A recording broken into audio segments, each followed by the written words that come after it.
¿Ya estamos? Mm. Ok, entonces ya hemos leído desde Levítico 1 hasta el 17, que viene a ser exactamente el centro. Aquí en Levítico 16, 17 está la parte medular del libro y como si fuera una montaña hemos comentado, se llega a la cima, ahí está el pasaje central que va prácticamente a darle sentido a todo el libro y de ahí se desciende de la cima tocando los mismos temas que se tocaron a la subida, ¿no? Entonces, todo apunta entonces, tanto de el principio del libro como el final del libro, todo apunta al día de la expiación, que es el tema central del libro. En cuanto a nuestro recorrido, pues obviamente seguimos aquí en la etapa del pueblo de Israel.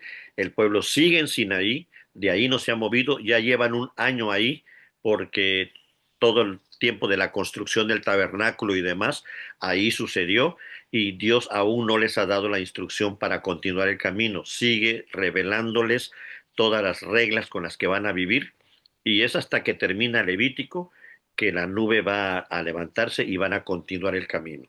Entonces, todo el libro de Levítico prácticamente es ahí en el Sinaí, las instrucciones especiales para los levitas, para los sacerdotes, para los sacrificios, pero también para el pueblo, para que el pueblo entendiera qué puede hacer y qué no puede hacer. Esa es la importancia que tiene. En cuestiones del pacto, pues ya vimos el pacto de Dios que tuvo con Adán, el pacto con Noé, el pacto con Abraham, ahora está el pacto con Moisés, que no es con Moisés, es con todo el pueblo. A diferencia del que fue con Abraham y con Noé, que sí fue directamente con él, fue de persona a persona, digamos, como Dios haciendo pacto con el representante, que en este caso era Abraham. En este momento el pacto ya es con todo el pueblo. Acuérdense que Dios habla desde el Sinaí y todo el pueblo contesta. Moisés funciona como mediador, no como representante, sino como mediador de este primer pacto, ¿no? De este primer pacto con el pueblo, pero es el mismo pacto que trae con Abraham. O sea, es la continuación, pero dando más elementos a este mismo pacto. Y ya habíamos comentado que el única etapa que nos falta para completar todo lo relativo al pacto del Antiguo Testamento sería hasta que lleguemos con David. Es con David que Dios va a añadir otro elemento más al pacto y ahí va a quedarlo, ahí va a dejarlo hasta el cumplimiento con Cristo. Entonces Cristo va a cumplir todo lo que se prometió a Adán, lo que se prometió a Noé, lo que se prometió a Abraham, lo que se promete a Moisés con todo el pueblo y lo que se promete a David. Entonces ya vamos uniendo, digamos, los elementos de todo nuestro recorrido bíblico. Y entonces ahora sí, entramos a Levítico, vamos a hacer un recorrido rápido desde el 1 hasta el 16. El nombre, pues, es Levítico, que quiere decir todo lo relacionado a los levitas, ¿sí? Entonces, esta tribu especial que Dios escogió para ser como el cerco protector entre el tabernáculo, que era la morada de Dios o el trono de Dios, y todo el pueblo, a fin de que el pueblo no muriera. Era esta muralla protectora que iban a hacer los levitas para que la santidad santísima de Dios no fuera a destruir a la pecaminosidad del pueblo, porque Dios aplica su misericordia y Él quiere habitar en medio de su pueblo, aun cuando el pueblo sea pecador. Este es el gran milagro de tabernáculo, cómo Dios buscó, o más bien reveló la forma correcta de cómo podía Él habitar sin que el pueblo fuera destruido por su santidad. Y la forma correcta fue precisamente con este grupo de levitas que iban a hacer este muro, digamos, este contenedor entre el tabernáculo, valla protectora entre el tabernáculo y el pueblo, pero los levitas tenían que realizar todos los días, mañana y tarde y todas las semanas, bastantes rituales para mantener la santidad del tabernáculo y de esa manera el pueblo no fuera destruido. La tarea fundamental de los levitas estaba en que si ellos respetaban y guardaban todo eso que Dios les reveló para mantener esta relación entre el pueblo y Dios en su trono, eh, eso iba a continuar. Pero si ellos fallaban en esta tarea un día por flojera, por negligencia, por descuido, corrían el riesgo, no solamente ellos, sino todo el pueblo, de que la santidad de Dios los destruyera. Acuérdense que la santidad de Dios es hermosa, pero es poderosa. Tiene que estar bien establecido lo que se tiene que hacer para que esta santidad pueda ser redentora y no destruya al pueblo. Y por lo que vemos, los levitas al principio fallaron, como lo pasó con Nadab y Abiú, que metieron un fuego extraño que Dios nunca mandó y vean lo que sucedió. Pero después ellos cumplieron la tarea de tal manera que se logró el objetivo y la nube descendió y pudo habitar Dios en medio de su pueblo, que significa que los rituales que hicieron los levitas fueron los correctos, porque si no, no se hubiera podido dar este encuentro. El libro está escrito por Moisés al pie del monte, un año después de que salieron de Egipto, y el tema central del libro precisamente es la santidad, la importancia de la santidad de Dios para que el pueblo no pierda nunca de vista que el Dios que habita entre ellos es un Dios tres veces santo, pero aún así quiere morar entre ellos. Eso es lo grandioso de la revelación que Dios está dando. Ningún Dios de alrededor desea habitar con su pueblo. Ellos viven en lugares altos. Bueno, eso creían los pueblos. Cuando los demás pueblos de alrededor hablaban de sus dioses, hablaban como de seres que vivían allá en lo lejano y había que tenerles miedo y cumplirles sus exigencias y sus caprichos. Pero cuando vemos la revelación del Dios de Israel a este pueblo pecador, lo que se nota es un acto milagroso en donde este Dios santísimo, su mayor deseo no es castigar el pecado, sino buscar eliminar el pecado para que Él pueda habitar entre su pueblo. El objetivo final de este Dios de Israel es vivir en comunión con su pueblo. Y lo que estorba es el pecado. Entonces, el objetivo principal de Dios no es la eliminación del pecado, sino es la forma en que va a poder Dios relacionarse con su pueblo, y la única es quitando el pecado. Esta es la razón por la cual la importancia de la Biblia no está en la eliminación del pecado, sino en la comunión de Dios con su pueblo. Y el pecado es el obstáculo que está entre Dios y su pueblo, y Dios decide quitarlo. En el Antiguo Testamento con una serie de rituales, pero todos esos rituales apuntaban a esa obra gloriosa que Cristo haría para eliminar definitivamente el pecado, y entonces se diera el objetivo principal de Dios, que era tener comunión con su pueblo de manera directa. Ese es el tema central, entonces, es la santidad. ¿Cómo lograr que un pueblo pecador pueda santificarse a pesar de que todos los días peca? ¿Cómo lograr que un Dios santísimo pueda vivir en medio de un pueblo pecador con todo y que Dios sabe que pecan? Y todos estos rituales fue esa solución divina a esta situación o a esta problemática. Era imposible que la santidad conviviera con la pecaminosidad, pero la manera en que Dios logró que sucediera fue a través de los rituales revelados en Levítico. Esa es la importancia que tiene el libro de Levítico. Entonces, vámonos de subida a la montaña. Los capítulos del 1 al 7, Dios va a revelar los 5 tipos de sacrificios y ofrendas. Luego, los capítulos del 8 al 10 va a revelar Dios cómo va a estar conformado el sacerdocio y cuáles van a ser sus tareas. Y los capítulos, acuérdense que los levitas no todos eran sacerdotes. Había muchos levitas, pero entre todos los levitas, Dios escogió a Aarón y a su familia para que ellos fueran los sacerdotes. Es decir, solo una familia de toda la tribu de Leví podían ser sacerdotes y entrar al lugar santo y santísimo. Había otros levitas que no eran de la familia de Aarón, que ellos estaban alrededor del tabernáculo y hacían otro tipo de tareas fuera del tabernáculo, pero no podían entrar al tabernáculo. Entonces podríamos aquí ya entender que habían dos tipos de levitas. Los levitas que solo podían, que protegían al pueblo, pero solo podían hacer la tarea afuera, en el atrio, y los levitas que también protegían al pueblo, pero eran los que podían entrar hasta el lugar santo y eran los sacerdotes, los de la familia de Aarón. Y todavía un tercero, el sumo sacerdote que era Aarón mismo, que era el único que podía entrar hasta el lugar santísimo una vez al año.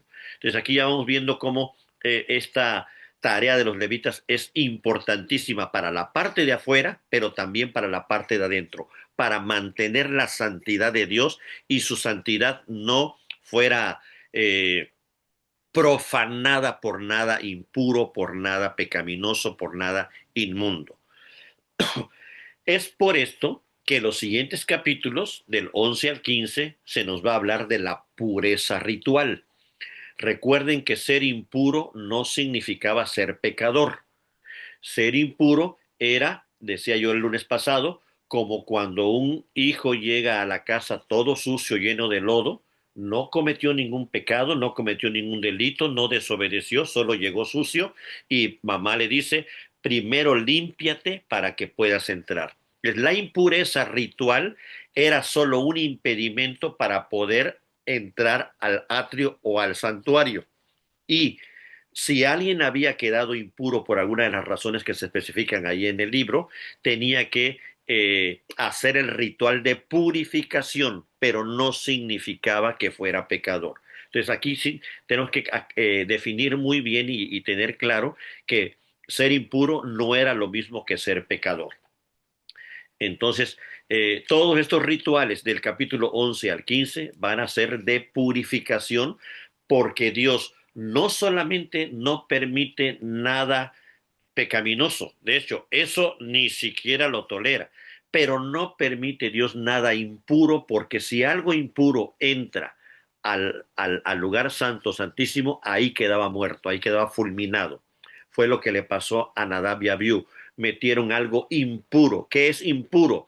Algo que no se pidió, algo que no pertenece a lo que Dios reveló, algo que no es lo que debe ser, sino es un intruso, algo que impide que la persona o el sacrificio no esté totalmente limpio para ser ofrecido. Es por esto que ciertas enfermedades eran impureza. ¿Por qué? Porque la enfermedad es clasificada como algo no natural o no normal, no es lo que Dios quería para el ser humano. Entonces no es que un enfermo fuera pecador, es que esta enfermedad es un intruso en su cuerpo que debería de estar sano. En ese momento él queda impuro, debería de esperar a sanar para que con esta purificación él ya pueda entrar. Esto enseñaba al pueblo que había cosas que no eran las que Dios había diseñado desde la creación, como la enfermedad. No era algo que Dios tenía desde la creación diseñado, sino fue un intruso que entró a partir del pecado. Toda enfermedad, dolor, tristeza, todo eso vino a partir del pecado. Entonces el pueblo de manera pedagógica iba aprendiendo la diferencia entre pecar, que era infringir la ley de Dios, o quedar impuro, que era haber tocado algo o haber adquirido algo que no era lo que Dios quería para las personas y eso los impedía entrar al tabernáculo y se hacían estos rituales de purificación.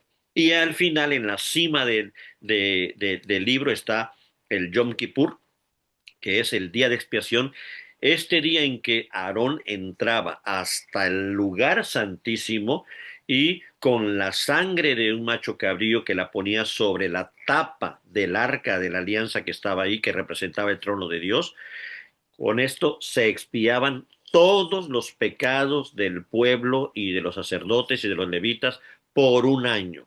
Era ese acto que hacía que quedaba eliminado el pecado y Dios podía estar con su pueblo en comunión. Este obstáculo quedaba eliminado. Entonces, este ritual Dios lo dio y aunque era pedagógico, también era efectivo. Es decir, sí lograba lo que Dios quería, que el pecado fuera quitado y de esa manera Dios podía seguir habitando en medio de su pueblo, porque al haber los levitas los sacerdotes y todo el pueblo obedecido en ese día del Yom Kippur y haber hecho ese ritual efectivamente hacía que el pecado fuera quitado y entonces Dios podía estar con su santidad en medio de ellos. El problema era que había que hacerlo cada año y tenía que hacerse ese día y de esa manera y con esos elementos que ahí se estipulan. No podía hacerse de otra manera. Justo esta obediencia fiel al ritual que Dios daba era lo que hacía efectivo el ritual, no el ritual en sí mismo, sino la obediencia fiel a lo que Dios pedía en el día que Dios lo pedía, con las personas que Dios pedía y la forma en que Dios pedía.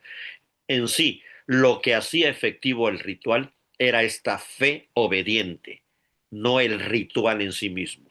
Entonces es aquí donde vamos a ver este esquema y ya haciendo, digamos, un recorrido rápido, las cinco ofrendas que se establecen al principio, las cinco ofrendas importantes, que se ofrecían en el tabernáculo son la ofrenda de holocausto, que ya la vimos, que es la toda quemada, que daba a entender la consagración, la obediencia perfecta, la entrega total.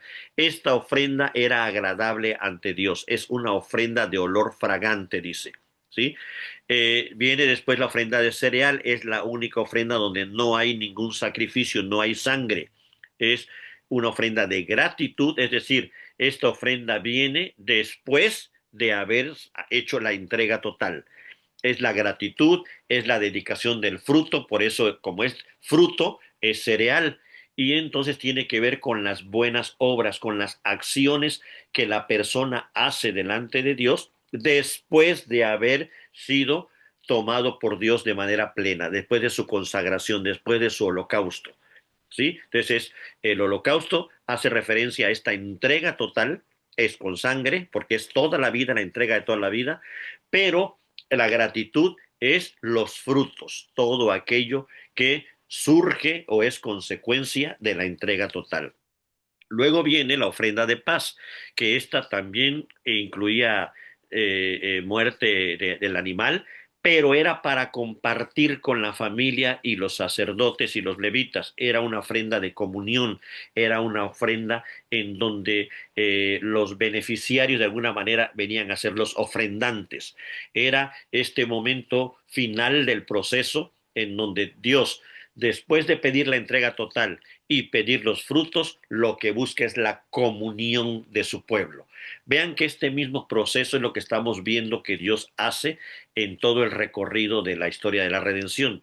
Dios primero pide tu corazón, esa es la conversión, la entrega total. Luego vienen los frutos dignos de arrepentimiento que deben de surgir después que nos entregamos a Él.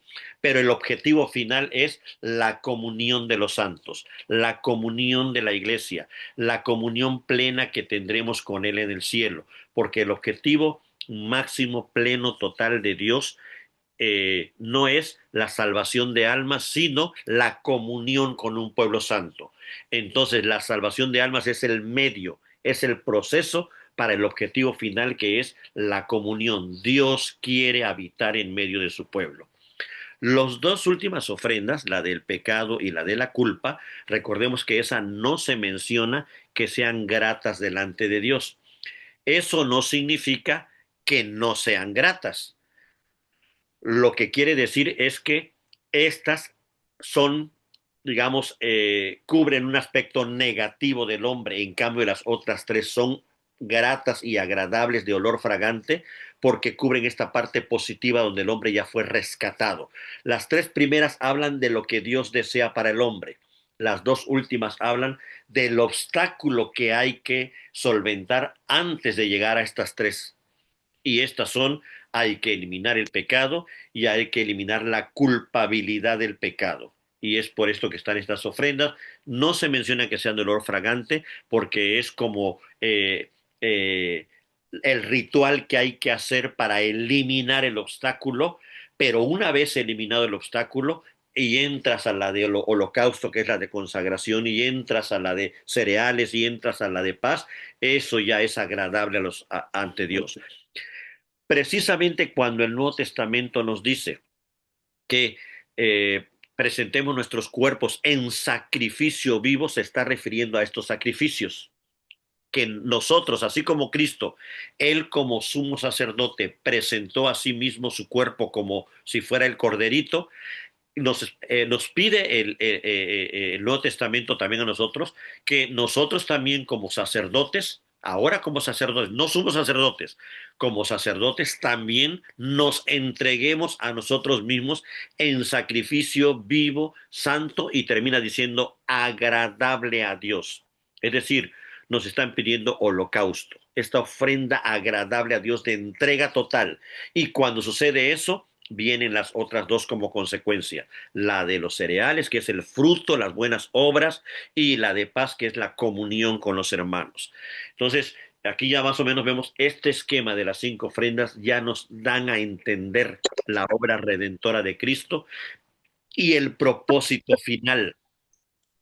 Cristo viene para eliminar la culpa y el pecado, pero nos dejó un tiempo para que nosotros con nuestro holocausto, nuestra entrega total y nuestras ofrendas de cereal, que son nuestras buenas obras, y nuestra comunión, lo esperemos para ese gran momento que Él regresará, donde se dará la plena comunión entre Dios y los hombres, porque ese era su objetivo.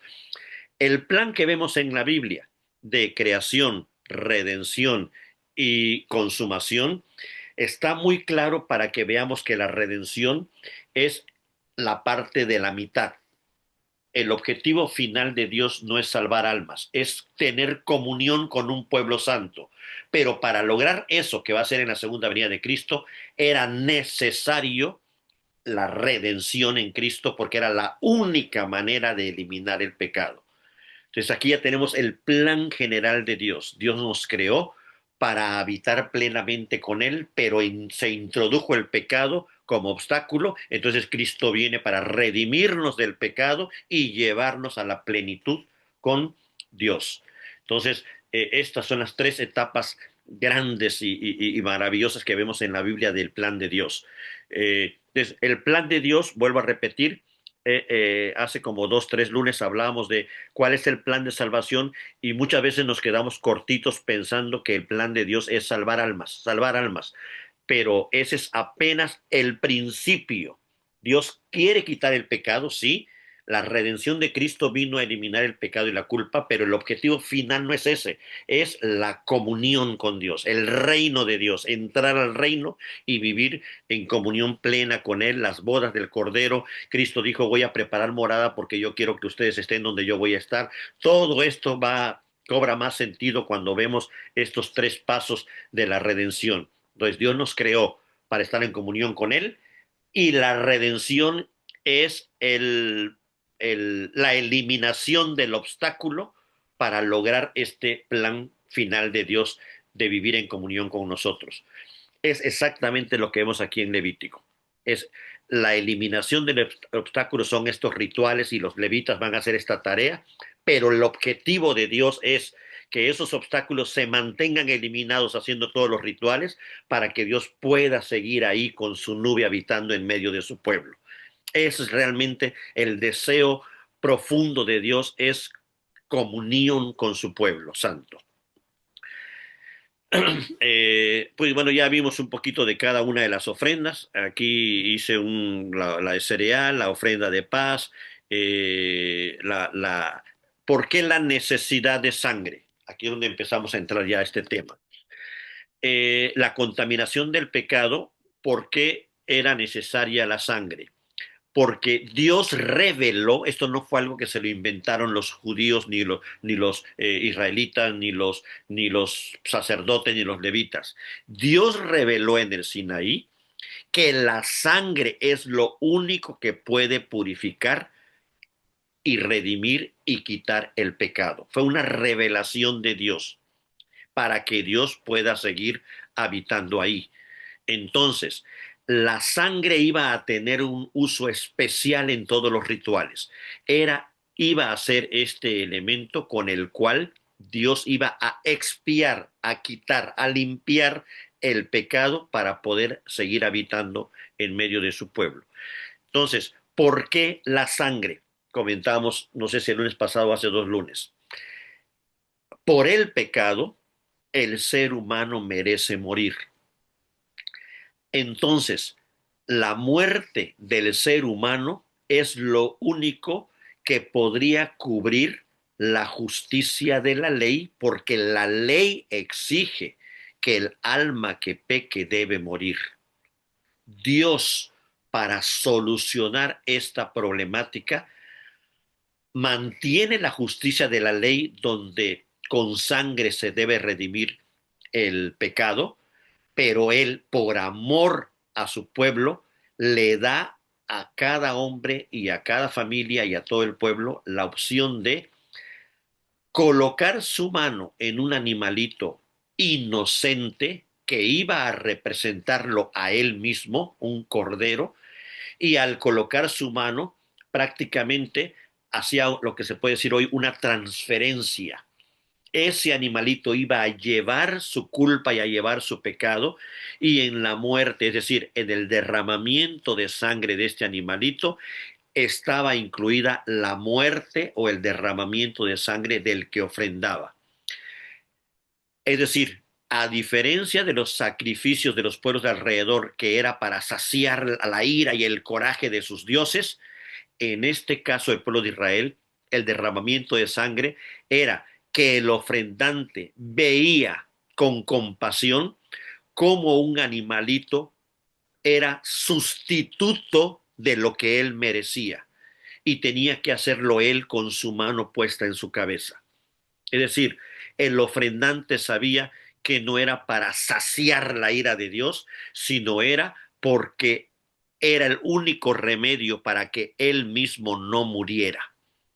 Entonces tiene totalmente otra connotación los sacrificios en el pueblo a lo que tenían los pueblos de alrededor, y todo ofrendante lo sabía. Cada que llevaba su ofrenda decía, el que debería de estar aquí soy yo, pero Dios proveyó un medio para que su justicia se mantuviera santa, pero al mismo tiempo hubiera misericordia y yo no muriera. Fue exactamente lo que Dios reveló en la creación cuando expulsó a Adán y a Eva, porque les dijo, el día que comieren de ese fruto morirán.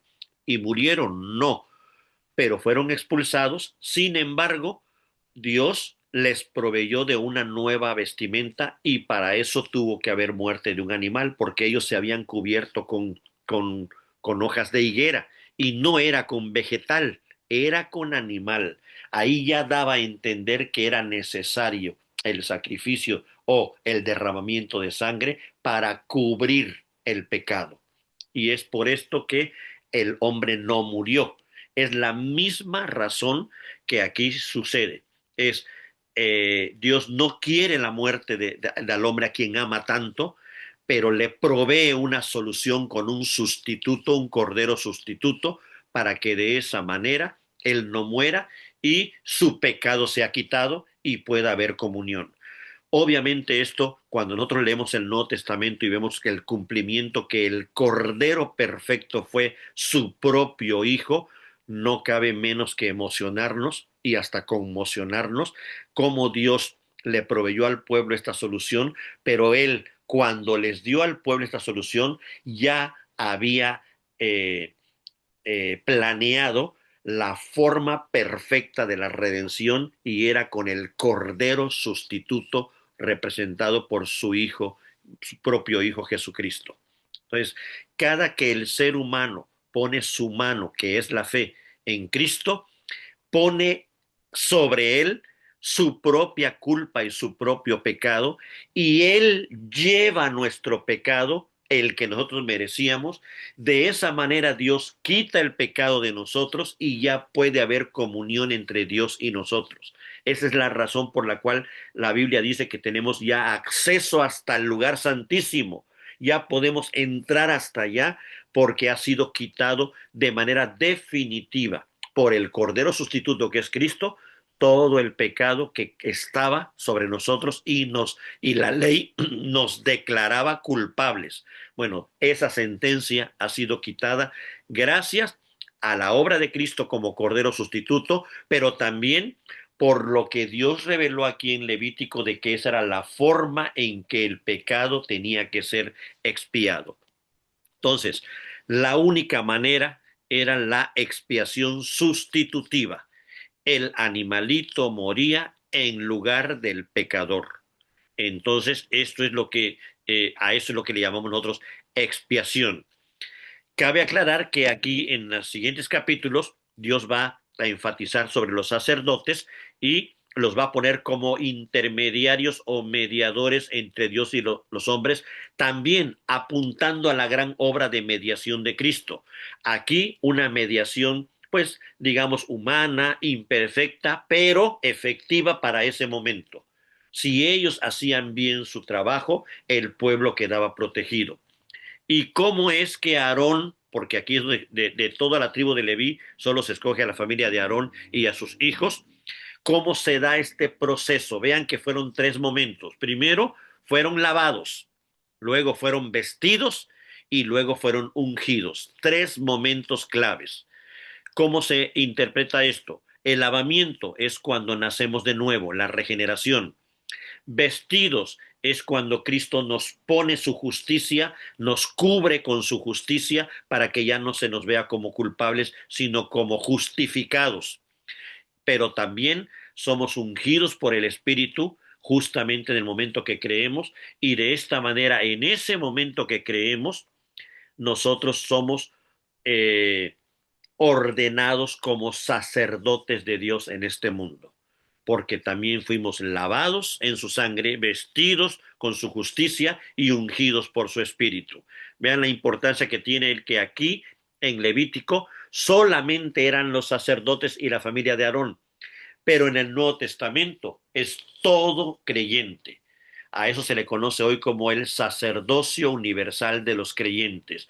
Todos somos sacerdotes y el único sumo sacerdote es Cristo. ¿Dónde se aplicó la sangre, hablando de la sangre, en los sacerdotes cuando inició su tarea como intermediarios o mediadores aquí en el tabernáculo? En tres lugares: en el oído derecho, en el pulgar derecho de la mano, obviamente de la mano derecha, y en el pulgar del pie derecho. ¿Qué significaban estos tres momentos, esta colocación simbólica o ritual de la sangre en estos tres lugares del cuerpo del sacerdote?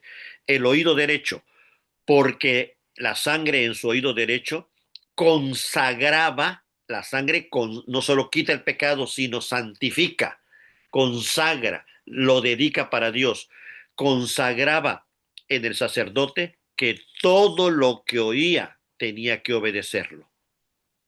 Ahí su oído quedaba consagrado. Oír la palabra de Dios. Oye Israel. Si a Israel se le pedía oír, a los sacerdotes más. Ellos, su oído debía estar consagrado totalmente a escuchar a Dios. Luego, el pulgar derecho representaba la mano derecha, que son las acciones, las obras. Es decir, consagrar para Dios todo lo que hagan, todo su tarea, todo su servicio. Delante de Dios, nosotros que somos sacerdotes como pueblo cristiano en esta época, el sacerdocio universal de todos los creyentes, no solo está consagrado lo que hacemos en la iglesia como cantar, orar, ofrendar, ir al culto y participar en las actividades. Está consagrado porque nuestra mano está consagrada con este ritual de la sangre en el pulgar derecho. Todas las obras que hagamos en la casa, en la calle, en la escuela, en el trabajo, todo lo que tu mano haga debe de estar consagrado porque eres sacerdote. Nada de lo que tú hagas debe de ser fuera de tu sacerdocio. No olvidar nunca que tú actúas en este mundo y durante todo este tiempo de vida como sacerdote del Dios Altísimo. Tu mano derecha también está consagrada. Perdón, tus acciones. Y por último, tu pie.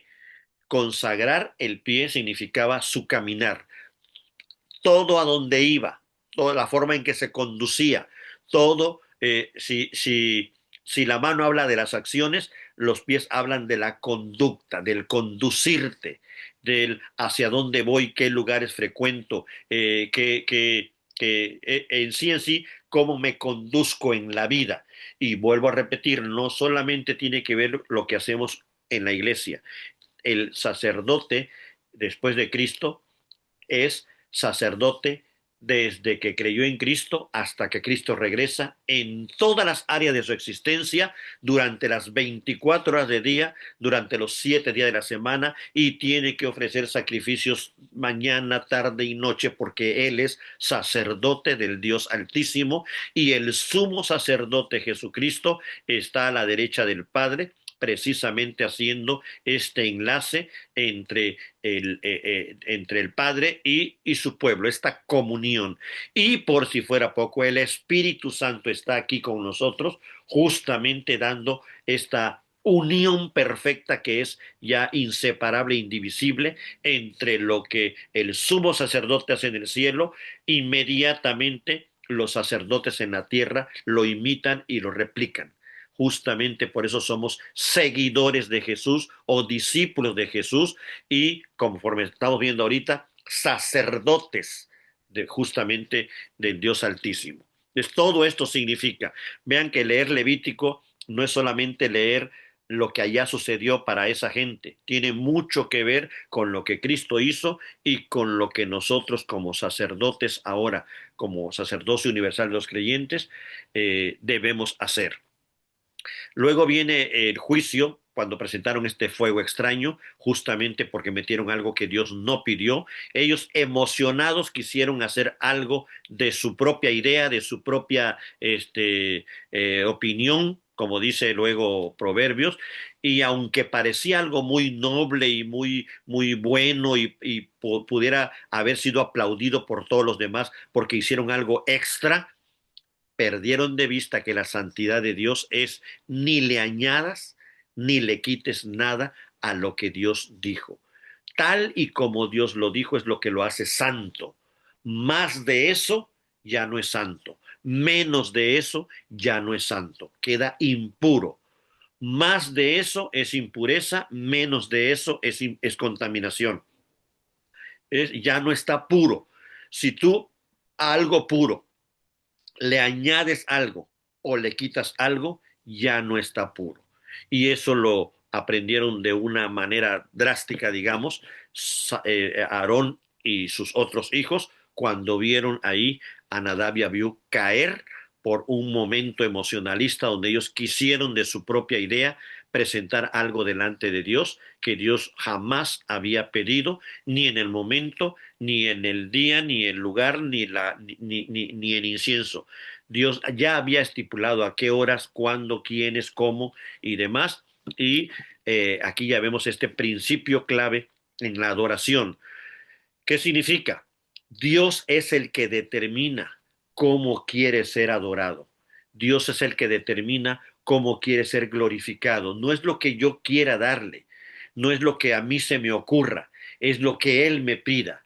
Es, es ¿qué quiere Señor que yo haga? Fue la frase de Saulo cuando cayó. Es esta acción del ser humano en donde Él reconoce que lo que sale de su corazón o de su mente está contaminado.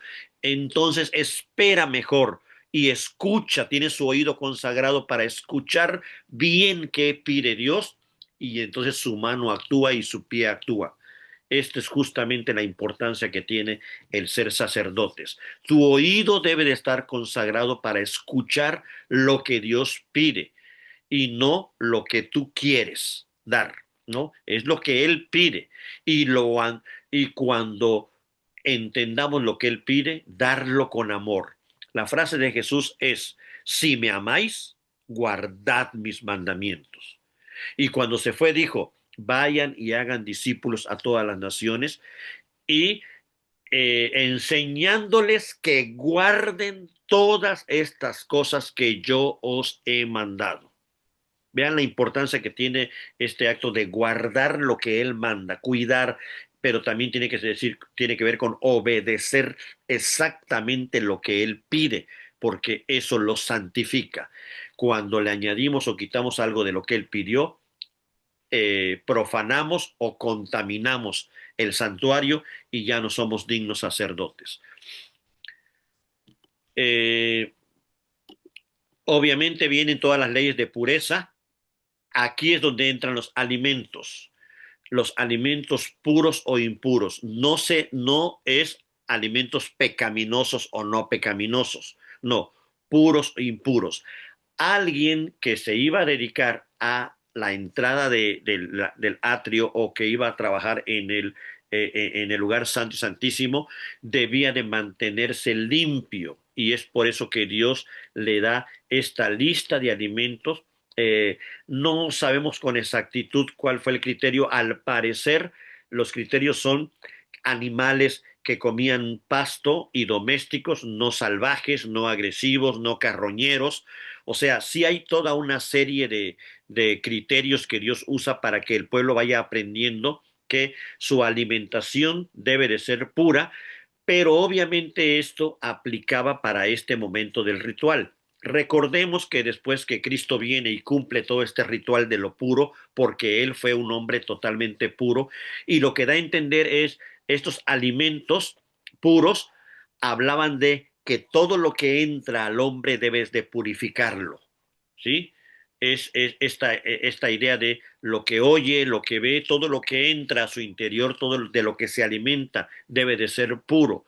Obviamente estaba en el ritual identificado con los alimentos, pero cuando Cristo viene y nos enseña que Él cumple este requisito porque en Él nunca entró nada impuro y Él fue toda la vida puro, vemos después en Hechos cómo Dios le baja un lienzo a Pedro y le dice, Pedro, mata y come.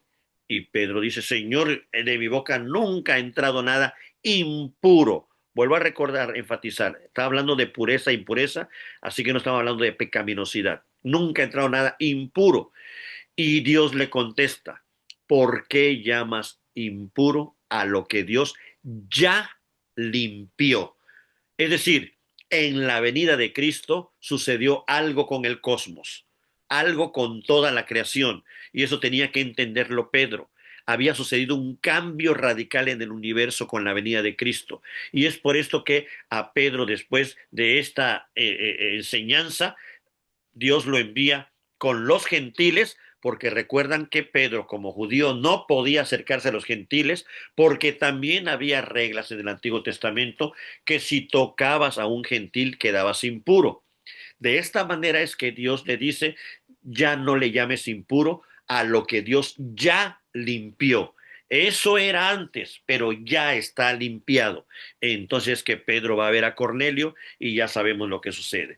Esto lo enfatizo también porque hay grupos que pretenden continuar con esta dieta alimenticia del Antiguo Testamento, no entendiendo que ya fue cumplida perfectamente en Cristo y no viendo que era un ritual que apuntaba a la pureza de Cristo en su sacrificio, pero que en el Nuevo Testamento, pues ya los criterios en cuanto a esta alimentación ya no son los mismos, ¿sí? Ya Dios mostró en el Nuevo Testamento que esto era temporal para este pueblo durante este tiempo, en tanto se cumplía todo en Cristo.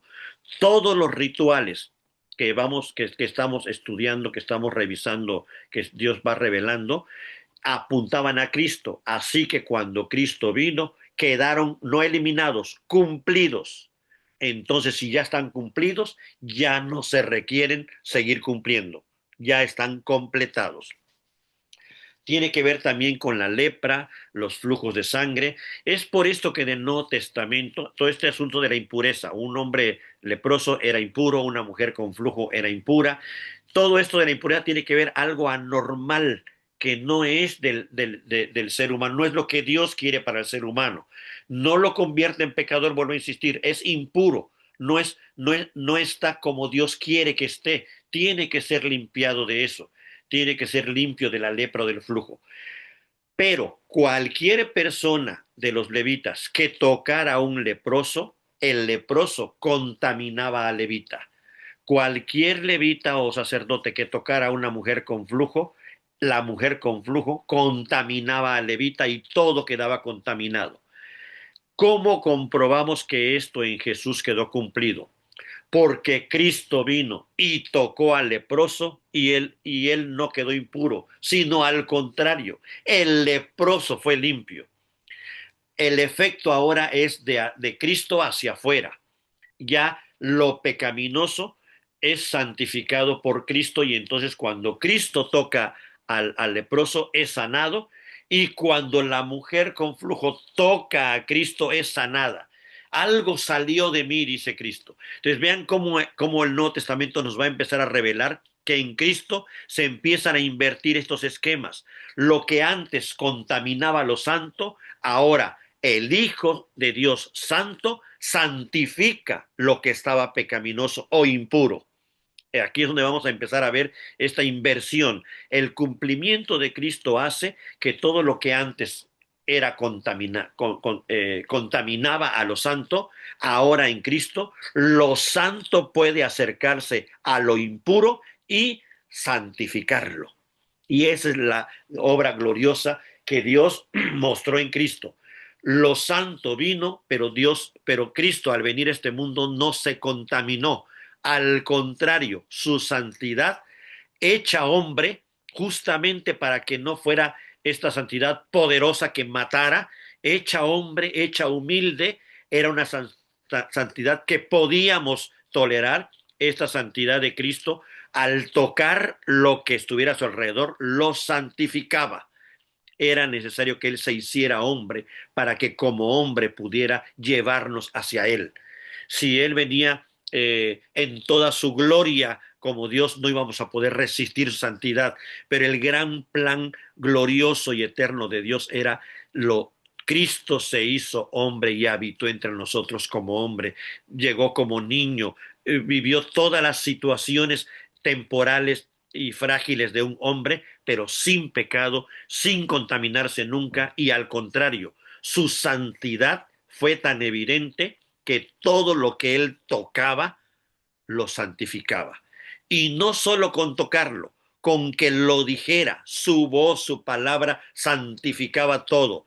¿Recuerdan cuántas veces sanó a personas a la distancia solo con decirlo? Entonces vean aquí cómo es tan importante esto que Levítico nos está narrando precisamente como preparatorio, esta ley de pureza que impedía acercarse a Dios y cómo en Cristo se cumple y ahora Cristo es el que hace que todo esto quede eliminado y todos podamos acercarnos a Dios.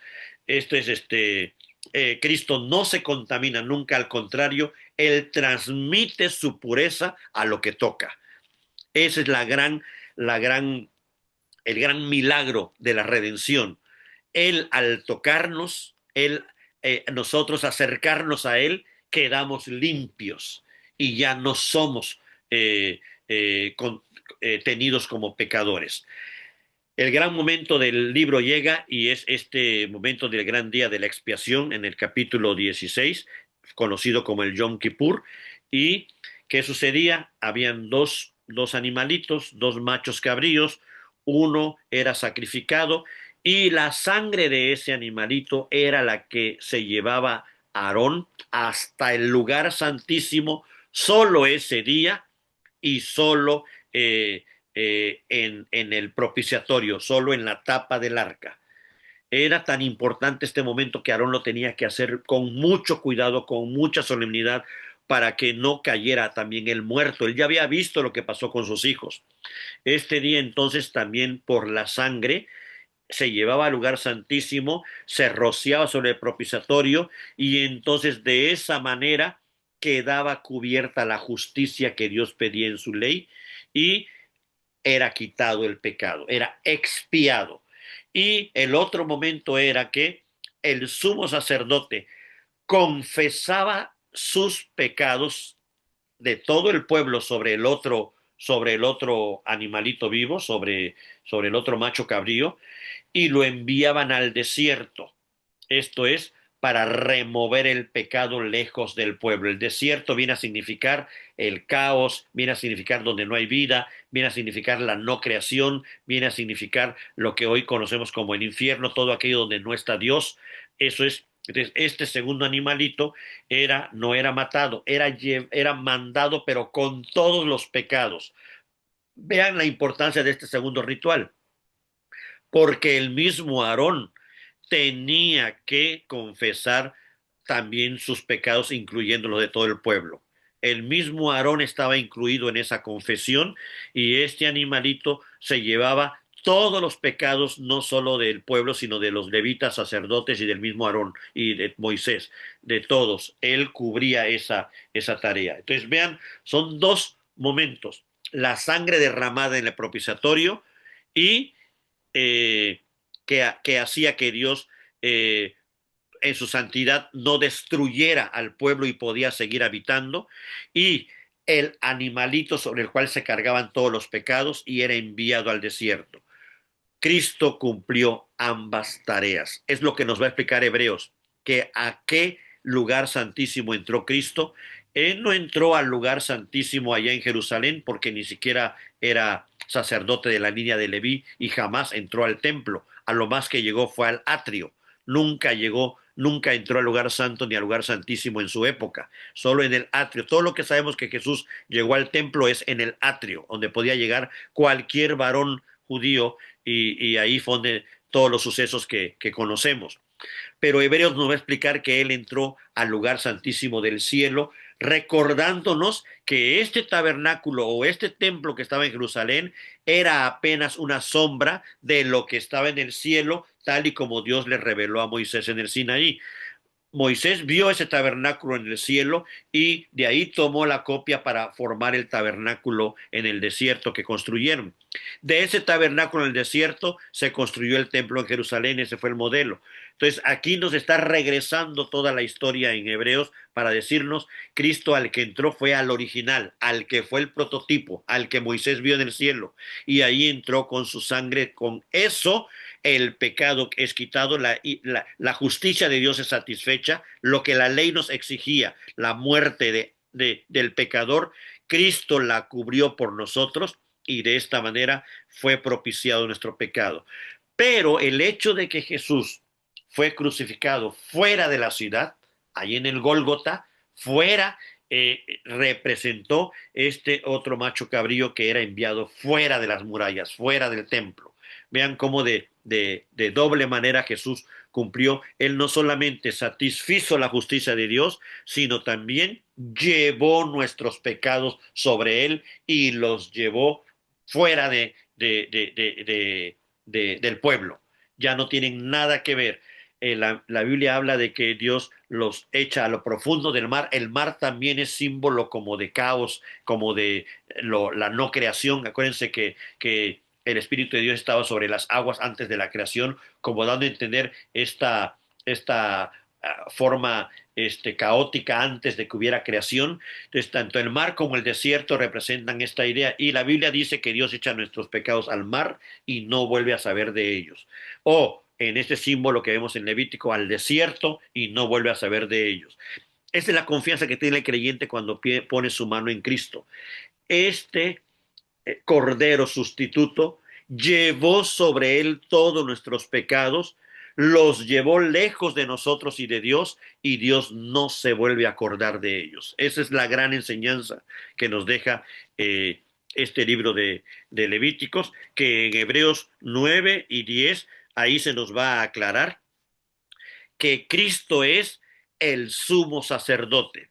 Y la gran pregunta que quizás le hacían al escritor de Hebreos en la época es: pero ¿cómo fue Cristo un sumo sacerdote si ni siquiera era de la línea de los levitas? Él venía de la tribu de Judá, no era descendiente de Aarón.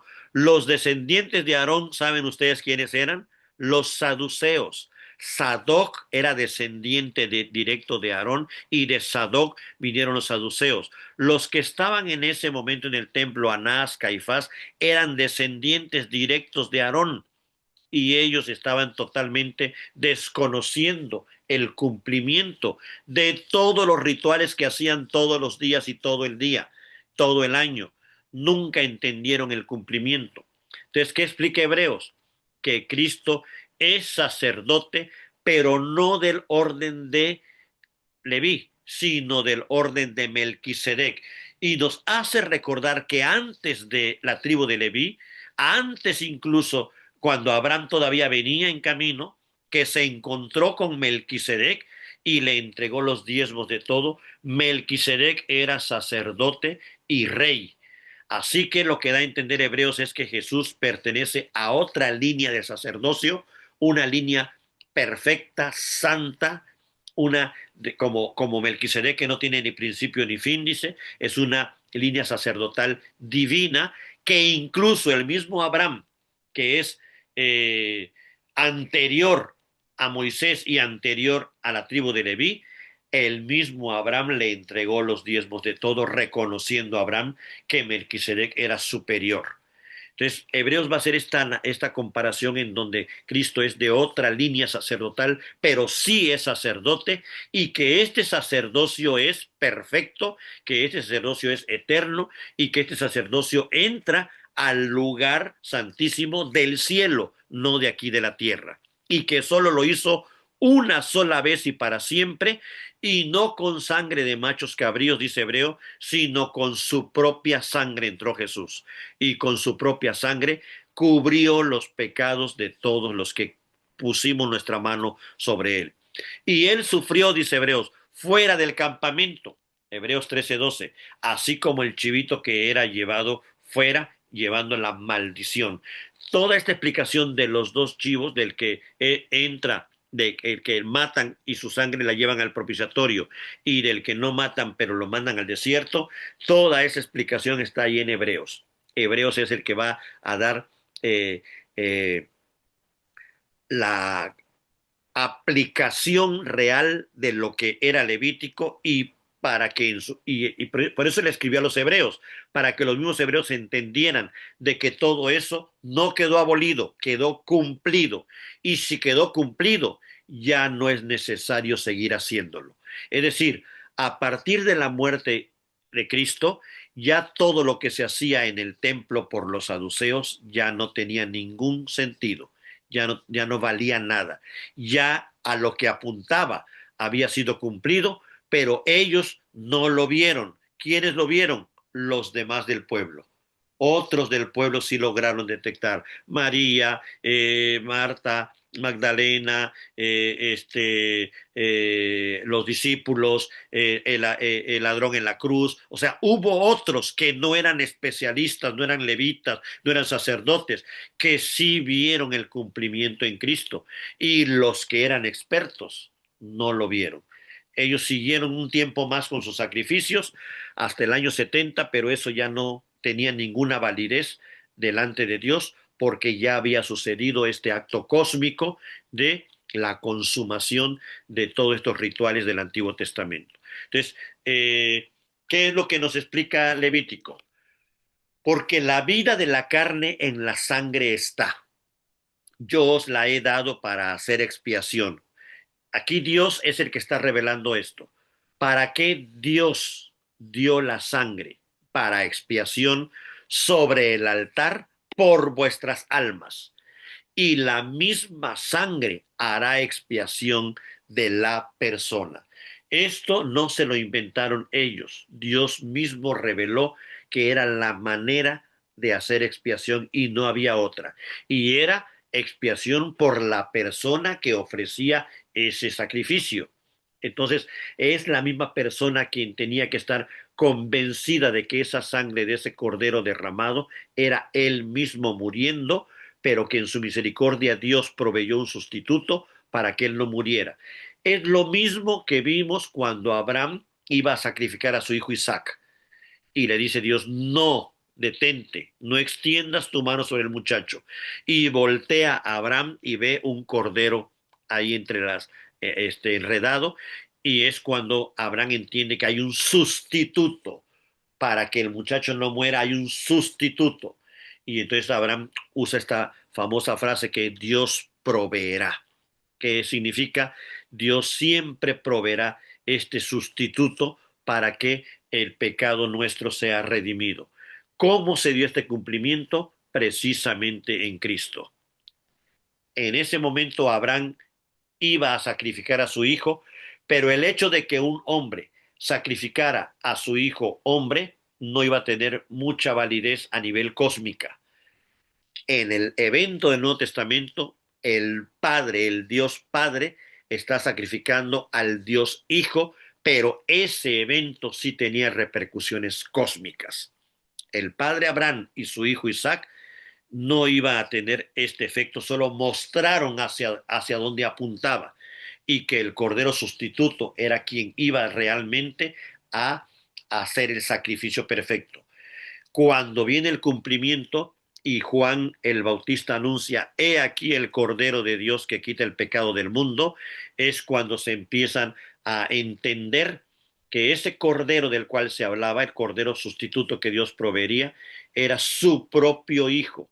Y es por esto que el evento de la cruz es el gran evento cósmico en donde Dios cumple su plan de redención por amor al pueblo a quien tanto ama y le provee este medio de santificación para que no muera y le da esta eh, este boleto de entrada a su reino y esta esperanza de la comunión plena con él. Hoy vivimos en comunión con el Padre por medio de su Espíritu, pero un día, dice Pablo, lo veremos cara a cara y lo veremos tal y como Él es. En este momento tenemos comunión, pero es una comunión como sombra, apunta a esa gran comunión que el pueblo de Dios tendrá con su Señor, tal y como estaba planeada en Génesis, tal y como estaba planeada en Éxodo, cuando Dios habita en medio de su pueblo, y tal y como Dios la reveló todo el tiempo que vivió el pueblo hasta que Cristo llegó. Entonces, la sangre, Dios revela que debía ser usada para expiación por las almas. No es algo que inventaron ellos, es algo que Dios les reveló de su propia palabra y por lo tanto era verdadero y era efectivo. En cuanto a las comparaciones, ¿no? Bueno, ya las dije. El sacerdocio de Aarón entraba una vez al año, Cristo una vez para siempre. El sacerdocio de Aarón entraba con sangre ajena, la de los animalitos, Cristo entró con su propia sangre. El sacerdocio de Aarón entraba en este santuario terrenal hecho de manos. Jesucristo entró al sacerdocio celestial, que es la presencia de Dios. Y Aarón tenía que ofrecer primero por sus propios pecados y después por el pueblo. En cambio, Cristo solo se ofreció a sí mismo por todo el pueblo porque él era santo, como sacerdote era santo, y la ofrenda que él mismo fue la ofrenda también era santa, sin mancha. Así que él no tuvo necesidad de primero ofrecer por sus propios pecados. Él era puro y santo. Digamos que en términos generales la intención de todo el libro de Levítico, como vamos a seguir viendo en los capítulos que faltan, es sed santos porque yo soy santo. Y esta es lo que Cristo va a indicar también en el Nuevo Testamento y los apóstoles van a replicar varias veces. El objetivo de Dios no es solo que seamos salvos del pecado, sino que ese es el obstáculo. Pero el objetivo de Dios es que después de ese gran momento nos santifiquemos, seamos santos, quitemos todas las impurezas. ¿Para qué? Porque dice que al final, sin santidad, nadie verá al Señor. Entonces, la santificación es el proceso que sigue al momento después de haber sido salvados. No todo termina en la salvación, ahí empieza todo. No todo es evangelizar, ese es el punto de partida, pero el objetivo final es las buenas obras resultado de esta salvación y la comunión del pueblo entre ellos y con Dios, santificándose mutuamente, ayudándose mutuamente para esperar con toda esperanza el regreso de el Rey y sacerdote Cristo para que por siempre y eternamente Dios habite en medio de su pueblo y ese es realmente el cumplimiento final de su plan. En Cristo ya no ofrecemos sacrificios de sangre, ya no hay ningún sacrificio de sangre. Nada que si me latigo la espalda o si me voy de rodillas hasta no sé dónde o si me corto o si ningún sacrificio delante de Cristo es tiene ningún sentido. Él ya ofreció todo puro y perfecto lo que se requería para, para, para cubrir todo lo que se necesitaba, y lo que Dios pide de nosotros son sacrificios de alabanza, de gratitud y de obediencia. Es decir, los tres primeros: holocausto, que es la entrega total; cereales, que son nuestras buenas obras; gratitud, buenas obras; y comunión, ¿sí? Entonces, eso es agradable, es grato, es sacrificio agradable y acepto delante de Dios. Esa es la tarea que tenemos ahora como hijos de Dios. Ahora, ya entrando en el tema de la pregunta que comencé de el comer sangre.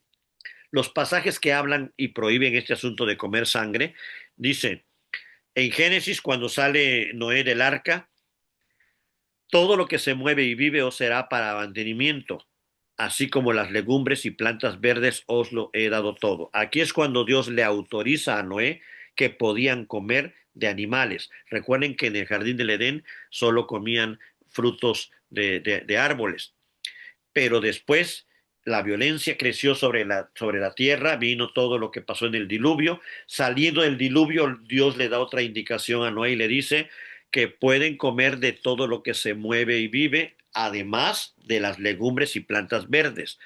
Pero dice: carne con su vida, que es su sangre, no comeréis. Porque ciertamente demandaré la sangre de vuestras vidas, de mano de todo animal la demandaré, y de mano del hombre, de mano del varón su hermano, demandaré la vida del hombre. Es decir, el respeto que debe de tener la sangre de un animal y obviamente de una persona es porque primero viene de un mandamiento de Dios. Dios es el que da la vida, es Él el que puede quitarla. Y en la sangre está la vida de los animales y de las personas. ¿Por qué de las plantas no? Porque no tienen sangre. Vean la importancia que tiene esta diferenciación. La sangre es lo que hace diferente el que una ofrenda de cereal sea diferente a una ofrenda de animal.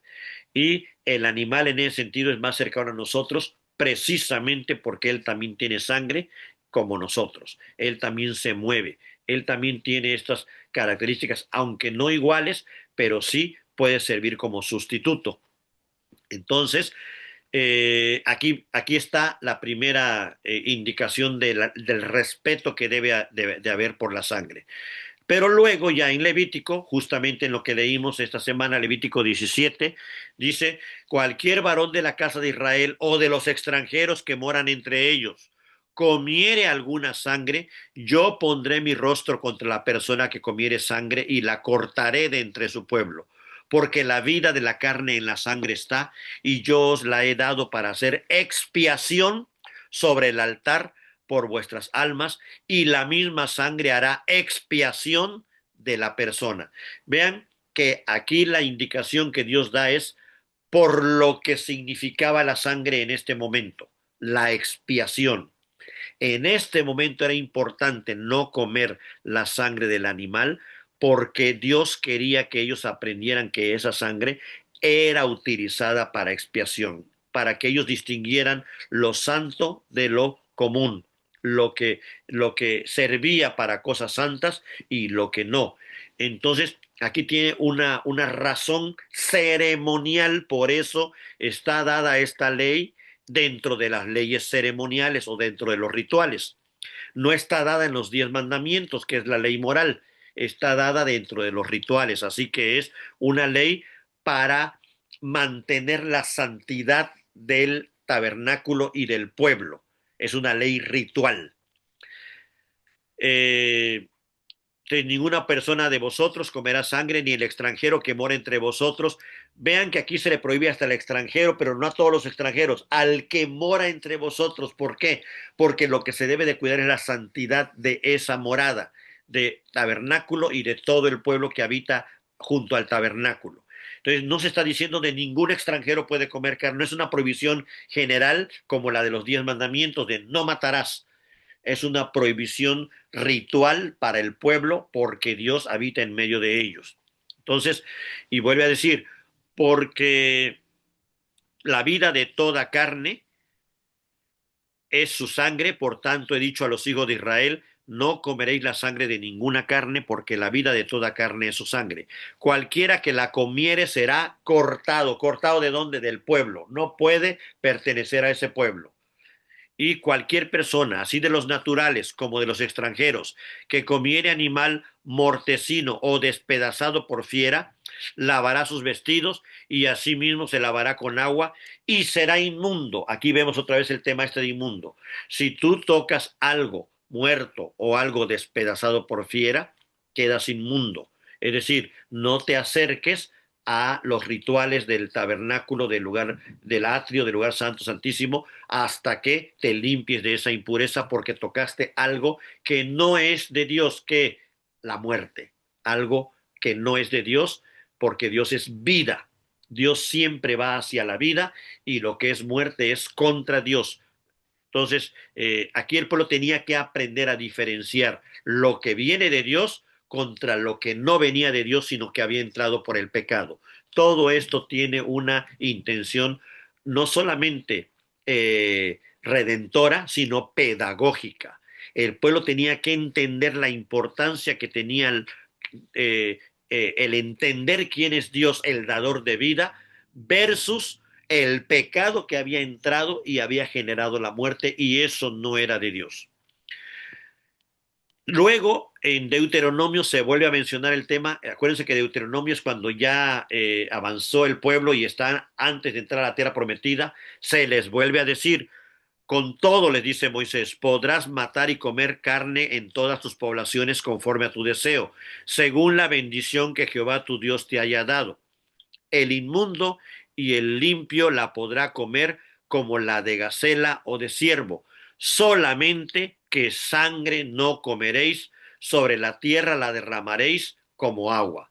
Aquí se les vuelve a dar instrucción de tener cuidado con lo que hacen con la sangre. Es decir, como la importancia del ritual principal del pueblo era con la sangre de los animales, ellos tenían que empezar a entender el respeto que había que tener por la sangre.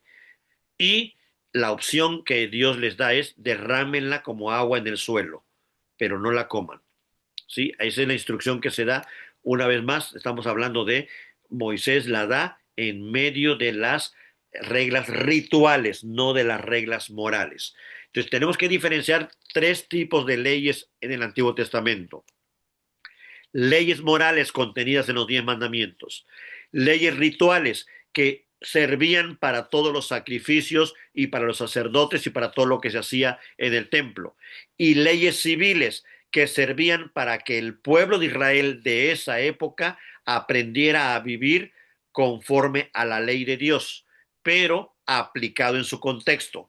Es por esto que hay reglas civiles que van a cambiar de Levítico a Deuteronomio, porque el contexto de Levítico era el desierto y el contexto de Deuteronomio ya es, iban a entrar a la tierra prometida, iban a ser sedentarios, ya no nómadas. Entonces no es que Dios cambió, es que estas leyes civiles no eran perpetuas y eternas, sino era la aplicación de la ley moral dependiendo si estaban en el desierto y eran nómadas o estaban en la tierra prometida y ya eran sedentarios. Entonces esto significa que las leyes civiles de Israel no aplican para todos los pueblos ni para todas las épocas, sino tienen que ser contextualizadas y vienen de dónde? De las leyes morales, los 10 mandamientos, aplicada a la situación de cada país, de cada territorio. Pero las leyes ceremoniales todas quedaron completadas en Cristo. No hay ni una que haya continuado. Eh, ¿Qué sucedió entonces en Hechos? En Hechos 15 se reúnen los discípulos porque hay algunos detalles ahí entre las iglesias. Tienen que definir bien qué cosas son que tienen que mantenerse y qué cosas son secundarias. Y la decisión que toma el concilio en Hechos 15 es, cuando se para Jacobo en medio de ellos como líder de todos los, ahí estaban ahí todos los discípulos, dice, por lo cual yo juzgo, dice, que no se inquiete a los gentiles que se convierten a Dios. ¿Cuál estaba siendo el problema? Que estaban algunos pidiendo que los gentiles se circuncidaran. Y aquí la instrucción que da Jacobo en representación de todos los apóstoles inspirados por el Espíritu es que no se inquieten a los gentiles con estos rituales de circuncisión porque son sangrientos. Otra vez el tema de la sangre. No deben de inquietarse con este ritual, sino dice que se les escriba que se aparten de las contaminaciones de los ídolos, de fornicación, de ahogado y de sangre. Y aquí parece dar a entender que el ahogado y la sangre van a ser dos temas que deben de continuar en la iglesia porque esta instrucción se da después de Cristo, ya cuando se está armando la iglesia en los primeros cristianos. Y dice, sigue diciendo Jacob, porque Moisés, desde tiempos antiguos, tiene en cada ciudad quien le predique en las sinagogas donde es leído cada día de reposo. Es decir, las reglas de Moisés siguen vigentes. Solo esa de la circuncisión ya no se inquieta a los gentiles y Jacobo y todos los apóstoles definen que nada con la circuncisión, pero que sí se siga respetando lo de no contaminarse con los ídolos, no contaminarse con fornicación, no contaminarse con ahogado y no contaminarse con la sangre. Es decir, ¿de qué están hablando? No de la salvación, de la contaminación. Están hablando de esta parte de la purificación. No están hablando de la salvación. Por eso la circuncisión quedó eliminada, porque consideraban que el que no estaba circuncidado no era salvo. Y dicen, no, que no se inquieta a los gentiles con nada de esto. Solo que cuiden su purificación. ¿Cómo? Contaminaciones de los ídolos, o sea, que no participen de fiestas idolátricas. Contaminaciones de fornicación, que no el uso de sus cuerpos no sea de forma inmoral como se acostumbra en los pueblos de alrededor en la época justamente que ellos vivían. De lo ahogado, porque también es contaminación, o sea, comer algo ahogado podía provocar contaminación. Recordemos que es una época en donde lo ahogado, pues hasta la fecha, ¿no? Lo ahogado te puede generar un montón de enfermedades y es ahí donde está el tema de la contaminación. Y la sangre, por la misma razón, ¿no? Entonces aquí el tema del que está hablando Hechos es la contaminación, la purificación, no la salvación. Entonces no es una regla moral, sino es una regla de purificación, es una regla, digamos, ritual. Pero si ya no había rituales aquí en Hechos, ¿por qué Jacobo mantiene esta regla ritual? Ahorita vamos a ver un poquito las explicaciones, todavía tengo tiempo. Sí, me queda un poco de tiempo. Primero, el tema de cuál es, obviamente recordemos, aquí voy a dar una postura, no es la última, no es la quizá la mejor, es mi postura, no es mía, que yo solito la deduje, es la que yo he adoptado de lo que otros han enseñado anteriormente y considero que esta es la que más se apega a lo que yo creo y a lo que revela la Biblia. Si alguien tiene una postura diferente, podemos comentarla. Solamente mencionar que sí, acuérdense que todas las preguntas que me hacen a veces y que a veces no quiero abordar, pero las abordo, son posturas personales, no son ley divina, ni son bíblicas, ni son posturas personales que el que piense diferente mientras no se salga de lo que la Biblia dice, también tiene la misma validez que la mía.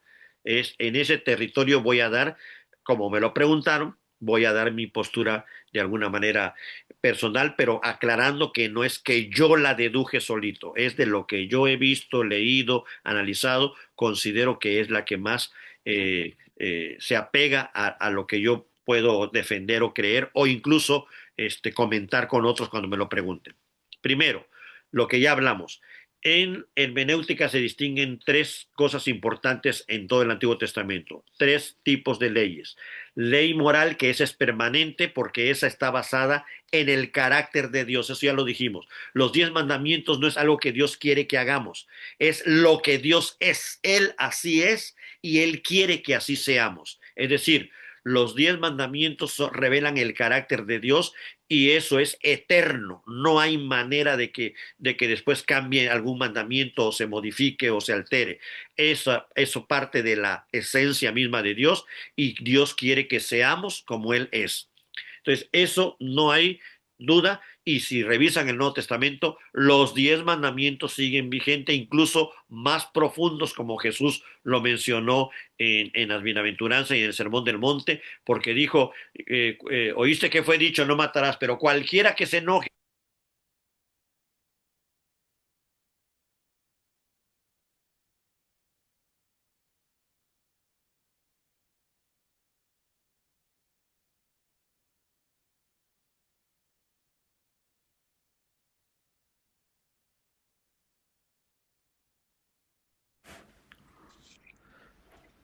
¿Ya no se escucha o es mi Creo que celular? supongo que se le acabó la pila.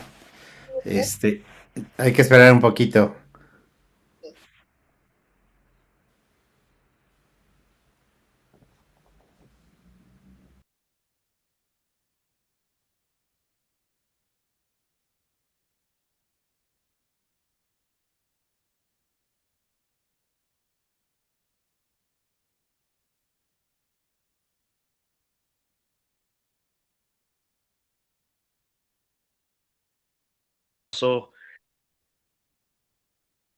Seguimos entonces. ¿Dónde me quedé? ¿Hasta dónde dejaron de escuchar? No se oye. En los 10 mandamientos. Que estabas mencionando, la Mande. hermenéutica, tres leyes. Dice, la hermenéutica tiene tres leyes. Las leyes morales es permanente en el carácter de Dios. Eso es lo que estabas explicando, Ok, Carlitos. ahí me quedo entonces, ahí sigo, ahí voy. Entonces, el Antiguo Testamento no, hay que identificar cuando leamos toda la serie de leyes que a veces son muchas para nosotros y de repente no logramos entenderlas. Hay que diferenciar. Primero están los 10 mandamientos, esa es la ley moral y es permanente porque está basada en el carácter de Dios y esa no hay manera de que sea nunca eliminada. Es justamente la que permanece y la que tenemos que seguir cumpliendo. Incluso Cristo habló de ella y no solamente la mantuvo, sino la profundizó, la llevó al nivel espiritual. De no solamente es no matarás, sino no te enojes con tu hermano. No solamente es no adulterarás, sino no codicies a la mujer. Entonces, esta ley moral es permanente. Esa hay que diferenciarla de todas las demás reglas que vamos a encontrar en Levítico, en Números y en Deuteronomio. Cuando sean leyes que hablen de cosas del tabernáculo o cosas de los sacerdotes o cosas de algún ritual, se le llaman leyes ceremoniales. Cuando sean leyes que hablen de cómo tratarse entre ellos, qué hacer cuando un animal se pierde, qué hacer cuando un prójimo hace tal cosa, qué hacer cuando... Entonces, digamos que de los 10 mandamientos que están divididos en dos partes, las leyes que se refieren a Dios y las leyes que se refieren al hombre. Acuérdense que los 4 primeros mandamientos son acerca del amor a Dios y los 6 últimos son acerca del amor al hombre o amor al prójimo. Las leyes ceremoniales o los rituales ceremoniales son la forma correcta en cómo vamos a cumplir estos 4 primeros mandamientos de amar a Dios. Y las leyes civiles son la forma en que vamos a cumplir estos 6 siguientes mandamientos de cómo amar al prójimo, que si honra a tu padre y a tu madre, no adulterarás, no cometerás adulterio, es la misma, ¿no? La de no robarás, no matarás, todo esto. Entonces, cada que veamos en Éxodo, Levítico, Números, Deuteronomio, una ley que hable acerca del culto a Dios, son leyes ceremoniales. Cada vez que veamos una ley o una regla acerca de la convivencia entre el pueblo, son leyes civiles y las leyes ceremoniales y las leyes civiles, ambas son la aplicación práctica en su contexto histórico de la ley moral. ¿Sí? Pero en el Nuevo Testamento, la ley ceremonial quedó cumplida totalmente y la única manera de cumplir los 4 primeros mandamientos de amar a Dios es amando a Cristo. No hay otra manera. Y el único ritual es teniendo fe en Cristo y ya no hay más rituales. En cambio, las leyes civiles continúan, pero tienen que ser aplicadas en los contextos y en las historias y en las naciones, porque lo que se busca es amar al prójimo, no solo aplicar reglas al por mayor, es amar al prójimo. Y aquí es donde va a venir un poquito lo interesante. El comer sangre aparece en 3 contextos diferentes. Primero, en la parte de la creación, porque acuerdan que cuando Noé sale del arca, es como una nueva creación, empieza todo como si Noé fuera el nuevo Adán.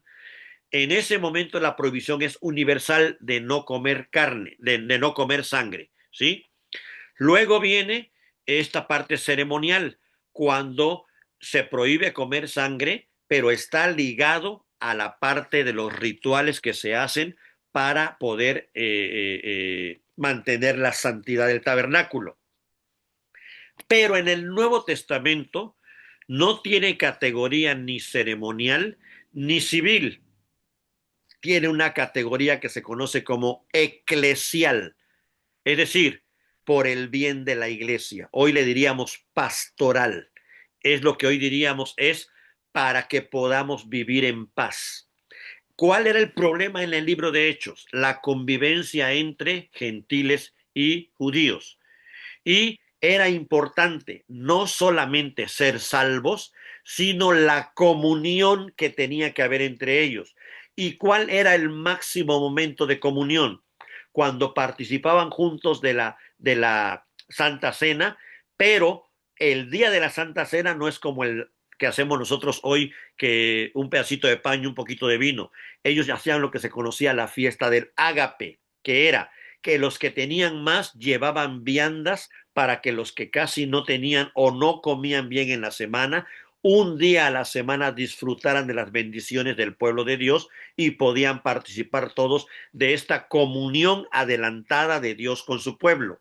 Es lo que se conocía como la fiesta del ágape. Es lo que Pablo está queriendo frenar en Corinto, porque los ricos llevaban muchas viandas, pero llegaban primero, se comían todo y cuando llegaban los más necesitados ya no encontraban nada. Y dice Pablo que no era para esa razón que se había definido esa fiesta o esa reunión o esa comunión. Entonces aquí la razón del por qué se prohíbe en este concilio no comer ahogado ni sangre es porque como en una misma comunidad cristiana iban a haber gentiles y judíos, era importante pastoralmente que ambos grupos convivieran y comieran juntos y estuvieran, y estaba prohibido entonces que los gentiles que acostumbraban quizás comer carne y sangre, con su sangre, no iban a poder tener buena comunión con los judíos que por su ley judía lo tenían prohibido. Entonces es una recomendación pastoral de purificación, como ya vimos, de no contaminación, pero no es ni una regla dietética, ni siquiera una regla moral, ni siquiera una doctrina.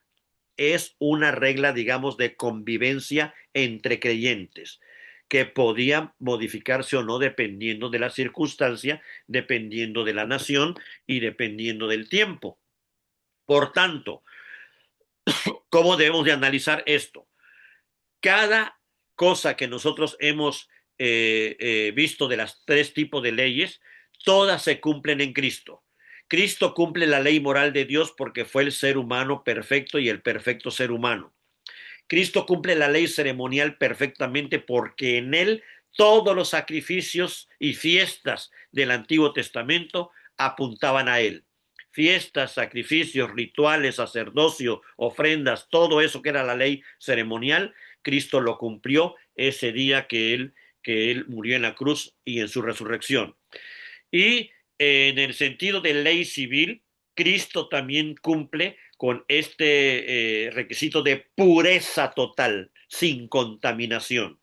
Entonces podemos decir, ya digamos que en el sentido bíblico de comer sangre, en Génesis La razón es teológica, no dietética. No se trata de para que tengas buena alimentación o para que crezcas mejor en tu cuerpo o para que no. Es una razón teológica. ¿Qué significa? Que en Génesis 9, cuando se le dice a Noé, Noé tenía que entender la importancia de la sangre en el plan de Dios en cuanto a lo que iba a significar. Era solo este respeto por la sangre. Es una razón teológica, cómo Dios ve la sangre. No era una razón dietética de cómo le va a ayudar en su organismo al ser humano la sangre. Vean la diferencia. Luego, cuando Moisés revela el mismo tema en la ley, tanto en Levítico 17 como en Deuteronomio, la prohibición es ceremonial, es decir, la intención de dar esta prohibición es para que el pueblo distinga el uso de la sangre solo para cosas ceremoniales, porque es lo único que santifica y es lo único que expía el pecado, y no sea usada la sangre para cualquier otra cosa. Es por esto que se pide que ni los del pueblo, ni los extranjeros que vivan entre el pueblo, usen la sangre exclusivamente más que para el uso sacro, ritual, ceremonial que Dios estipuló, y lo que no, que se derrame al suelo. Entonces aquí era para que el pueblo entendiera la importancia que la sangre tenía en todo el plan de Dios. Pero en hechos, a los gentiles se les ordena abstenerse de sangre, pero no como requisito de salvación, ni como perpetuación del libro de Levítico, ni como continuación de las leyes ceremoniales, sino para evitar escándalos entre los judíos y pudieran convivir perfectamente en unidad judíos y gentiles en la mesa del Señor. O sea, en Hechos es una regla pastoral, no un mandamiento perpetuo, ni siquiera un mandamiento moral. No está al nivel de los 10 mandamientos. Es una situación circunstancial de convivencia. Pero pues en México, donde todo mundo no tenemos ningún tipo de reglas en cuanto a esto, ya esto no sería un impedimento para participar de la mesa, y además ya no se acostumbra a esta participación de la mesa como en esa época, sino que es solamente un momento especial de un pedacito de pan y vino, ya no se hace este evento, ¿no? Pero incluso podríamos decir, en nuestros eventos que hacemos en las iglesias, que cultos de acción de gracias y actividades que hacemos, pues, ¿dónde entraría esta regla pastoral? Es justamente lo que Pablo también va a aconsejar más adelante. Y aquí vamos a entrar a ese detalle. ¿Qué hacer si dentro de la iglesia hay personas que con convicción creen que no deben de comer sangre y así interpretan que esta regla dada en la Biblia tiene que continuarse, y en la misma iglesia existan gentes que no tienen problemas con ellos? ¿Cómo manejarlo pastoral y eclesialmente? Porque no es un mandamiento moral, ni siquiera es para justificación, ni siquiera es para no contaminarse, es un asunto pastoral de comunidad, de comunión, porque el objetivo principal de Dios es la comunión de su pueblo. Entonces podemos decir que como Jesús cumplió todos los rituales, la sangre ya no tiene ninguna función expiatoria ritual en la vida cristiana. Es decir, la sangre hoy ya no tiene el mismo elemento especial, santo, que tenía en el Antiguo Testamento, donde Dios les quería enseñar la importancia que la sangre iba a tener en el plan de redención. Al haber sido cumplido ya todo en Cristo, este elemento, la sangre, ya no tiene esta misma función expiatoria en la actualidad, así que ya no tiene esa misma relación para nosotros. Todas las normas dietéticas del Antiguo Testamento de animales puros o animales impuros son abolidas, y ya lo vimos en Hechos cuando el evento de Pedro. Todo eso queda abolido, porque ¿cómo llamar impuro a lo que Dios ya limpió? Entonces, no existe ninguna prohibición moral en el nuevo pacto, en el Nuevo Testamento, en contra de comer la sangre como alimento. Ahora voy a hablar de la época de los reformadores, cómo interpretaron este evento, porque también habían estas complicaciones en la época.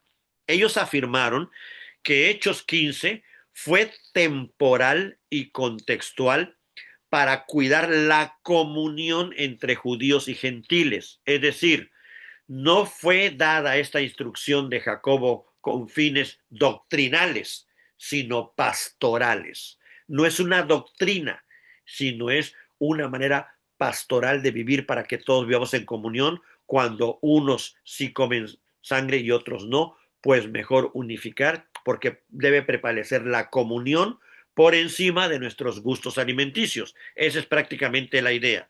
Y Pablo la va a desarrollar luego en Romanos 14, todo este asunto de si a tu hermano algo le es ocasión de caer, por amor a tu hermano, no lo hagas, pero no porque sea malo, es por amor a tu hermano. La comunión por encima de las reglas personales de alimentación o de cualquier otra cosa, ¿no? ¿Cuál sería la postura final sobre el uso de la sangre? Por ejemplo, en México, muchos platillos mexicanos que incluyen la sangre o la morcilla específicamente, podría yo decir, sí se nos es permitido, pero teniendo en cuenta tres consideraciones. O sea, no es pecado, no tiene nada que ver con el pecado, es un asunto de contaminación, pero además es por cuestiones de pastorales y de comunión. Pero ¿qué consideraciones tenemos que tener? Primero, la libertad cristiana legítima. Eso es lo que Pablo habla en Romanos 14. Es decir, no es pecado moral ni ceremonial comer morcilla u otros alimentos con sangre, porque no afectan ni la santidad ni la comunión con Dios. Alguien que coma morcilla no le va a afectar ni va a ser más santo ni menos santo, ni va a tener más comunión ni menos comunión con Dios. Es un asunto meramente alimenticio, sobre todo si está bien cocido. O sea, en cuestiones de salud, pues con que esté bien cocido. Es peor comer cochinita y la comemos con mucho gusto, ¿no? En cuestiones de salud, todo el asunto de las reglas del desierto es porque en el desierto todo se echaba a perder muy rápido y no había refrigeradores y había muchas reglas de salud especiales justamente por la situación nómada y que vivían en el desierto donde todo rápidamente se echaba a perder. Cambian un poquito esas reglas cuando entran a la tierra prometida y obviamente cambian en una época donde tenemos refrigeradores y tenemos muchas formas de cocinar alimentos mucho mejores que antiguamente. Segunda cosa en considerar, sensibilidad pastoral, es decir, si comer sangre escandaliza a un hermano débil de nuestra misma congregación, por amor a él, abstente cuando estés con él. Y no es hipocresía, es amor a él. ¿Por qué? Porque él en su mente débil considera que sí es un asunto moral y pecaminoso.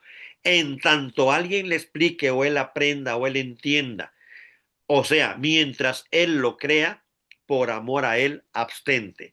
Pues pongan otro menú en la comida de la iglesia o si lo invitan a comer, pues pregúntenle.